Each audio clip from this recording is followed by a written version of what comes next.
पुण्यात्माओं, इतना ज्ञान दास आपको बता रहा है।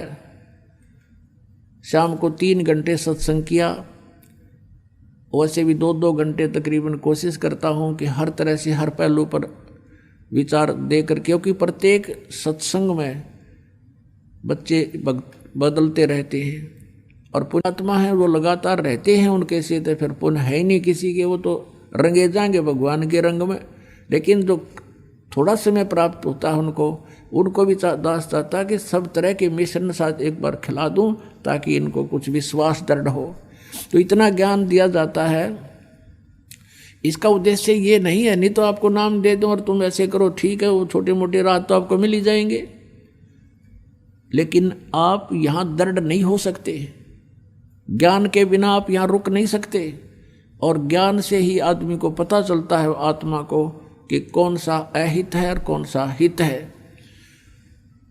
आप यहाँ उद्देश्य लेकर ये आओ कि हमारा जन्म और मृत्यु का रोग कटे। ये रोग नहीं कटाते, छोटे मोटे रोग तो ईब एक कट गया तड़के दूसरा शुरू हो जाएगा। अगर ये भगवान से दूर चले गए तो कल को और रोग हो जाएगा। तो हमने परमात्मा की शरण में रहना है, और जो आपको आवश्यक वस्तु होंगी देगा भगवान, आपको अवश्य देगा, और ना भाग्य में होगा तो भी देगा। लेकिन हमारी इच्छाएं बहुत सीमित हों। परमात्मा ने उदाहरण दे रखा है, स्वयं एक मजदूर बनकर रहे, जुल्हा बनकर रहे, झोपड़ी में रहे, और हमें ये उदाहरण देने के लिए कि गरीब से गरीब आदमी भी परमात्मा पा सकता है। अब प्रसंग चल रहा है, वहीं इसी टॉपिक पर आते हैं कि अब हम त्रिकुटी पर पहुंच गए। त्रिकुटी पर पहुंचने के उपरांत अब उस सतनाम के 2 मंत्र हैं, उनमें से एक मंत्र का अकाउंट हमने त्रिकुटी पर देना है, तब हम आगे प्रस्थान कर सकते हैं, नहीं वहाँ से आगे नहीं जाने देगा ये। तो वहाँ परमात्मा आएंगे इस दास के रूप में, गुरु के रूप में, और जिस भी पुण्यात्मा की जैसी आस्था इस दास के प्रति आज बनी हुई है तो त्रिकुटी पर भी ऐसी ही होगी।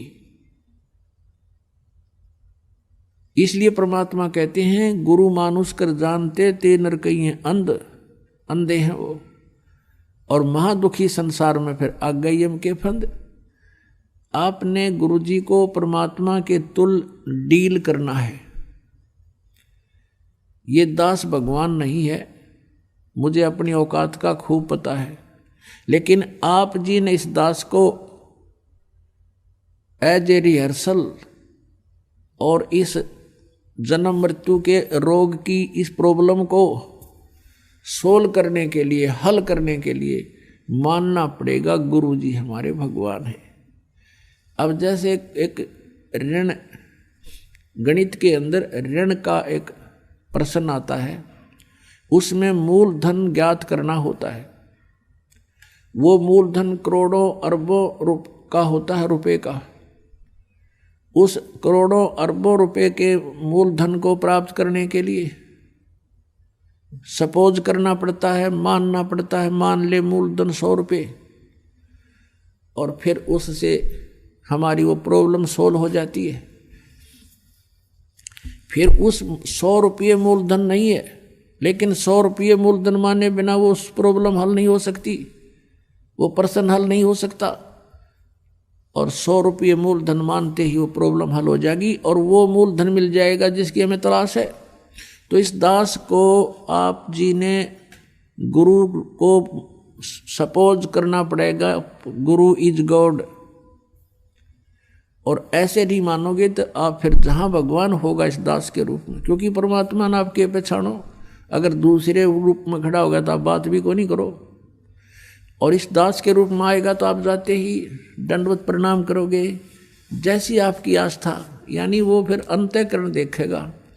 यहाँ तो आप झूठ भी बोल देते हो, कोई BDP हो भी नहीं ना जी, ठीक से मेरा नाम, मैंने कोई मर्यादा भंग नहीं करी, या कोई और अन्य पूजाएं करता है साथ में, तो वो तो वहाँ जाकर तो आपके समक्ष फिल्म चल पड़ेगी, और आपका कैसा भाव है गुरु जी के प्रति वहाँ पता लग जाएगा। गुरु मीन भगवान के प्रति। तो वहाँ अगर आपके मन में दोष रहा तो आप वहाँ से रिजेक्ट हो जाओगे। और कहते हैं वहाँ का गिरा फिर नहीं जाता, वहाँ का गिरा वापस नहीं जाता फिर कभी भी। ऐसा बुरा हाल हो जाता है इस प्राणी का। जब इतना कुछ यहाँ करवाया जाता है, समझाया जाता है, और फिर हम वही गफलत करते हैं, तो फिर अपनी करी कराई भक्ति का नाश हो जाता है। त्रिकुटी पर जाकर के परमात्मा आएंगे, वह बहुत बड़ा मेला लगा होगा, इंटरनेशनल एयरपोर्ट है। जैसे कोई विष्णु जी का उपासक है वो भी वहाँ खड़ा होगा, शिव जी का उपासक है वो भी वहाँ खड़ा होगा, और ब्रह्मा जी का उपासक है वो भी वहाँ खड़ा होगा, दुर्गा का उपासक है वो भी वहीं होगा, ब्रह्म का उपासक भी वहीं होगा, और पूर्ण परमात्मा का उपासक भी वहीं खड़ा होगा। अब वहाँ बहुत बड़ा भीड़ होगी, मेला होगा। आप खोजोगे कि गुरुजी कहाँ हैं हमारे, तो गुरुजी दिखते ही आप दौड़े जाओगे, दंडवत प्रणाम करोगे। फिर परमात्मा आपको साथ ले जाएंगे कि आज वो तुम्हारा अकाउंट क्लियर कराते हैं। फिर जाएंगे धर्मराज के पास, यहाँ का जो अकाउंट रखता है न्यायाधीश, उसके पास ले जाकर परमात्मा कहेंगे जी इनका हिसाब करो, ये आपके ओम नाम की कमाई इनकी इतनी है, इतने इनके यज्ञ हैं, ये अपना डिपॉजिट करो और इनका कैंसिल करो, इनका ऋण जितना भी आपका है। और जो रही पाप, वो परमात्मा के पास शक्ति है, वो पाप नाश हो जाते हैं इस सतनाम के दूसरे मंत्र से और सार नाम के मंत्र से। ये हमारे पाप नाश होते हैं इनसे, दोनों के योग से, अकेले से नहीं होते उसके। तो पाप हमारे नाश मिलेंगे, पुण्य जो के तो वहाँ विद्यमान मिलेंगे। तो वो काल के भ्रम से वो ब्रह्म नहीं आता सामने, वो धर्मराज छोड़ रखा है उसने कि ये काउंट करेगा, उसको हिसाब दे देंगे। फिर त्रिकुटी से आगे चलते हैं, फिर हम ब्रह्मरंध्र की ओर। अपने आत्माओं, काल ने बहुत ज्यादा जुगाड़ जोड़ रखा है, और जो ज्ञान हमें प्राप्त है अभी तक पता था वो बहुत ही सीमित ज्ञान था। अब जैसे यहाँ से त्रिवेणी होती है, त्रिवेणी 3 रास्ते हैं, आगे चल के त्रिवेणी का जो मध्य का रास्ता है उसको पार करके हम त्रिकुटी पर जाते हैं, और वहाँ फिर त्रिकुटी से आगे फिर ऐसे ही 3 रास्ते हैं। वो मध्य का रास्ता है, वो ब्रह्मरंध्र, सेकंड ब्रह्मरंध्र है, जो काल के निज लोक में प्रवेश करता है। अब ये ब्रह्मरंध्र मान रहे थे 10वां द्वार, 10वां द्वार, हमने 12वें द्वार को पार करके सतलोक जाना है। तो वहाँ पर धर्मराज का हिसाब करवा के फिर हम प्रवेश करेंगे 11वें द्वार में, इस अक्षर पुरुष के लोक में। अक्षर पुरुष का लोक यानी स्थान 7 संख ब्रह्मांड का है, उसके अंदर से हमने जाना है।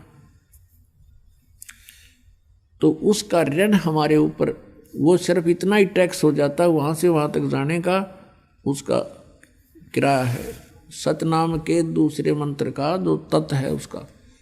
तो वो परब्रह्म के लोक में हम इसको दे देंगे, परमात्मा साथ रहेंगे। फिर हम 12वें द्वार में जाएंगे भवन गुफा पार करके, और वो सतलोक प्राप्ति होगी उस तीसरे मंत्र सार नाम से। तो गीता जी अध्याय नंबर 18 के श्लोक नंबर 66 में कहा कि सर्वधर्मान परित्यज माम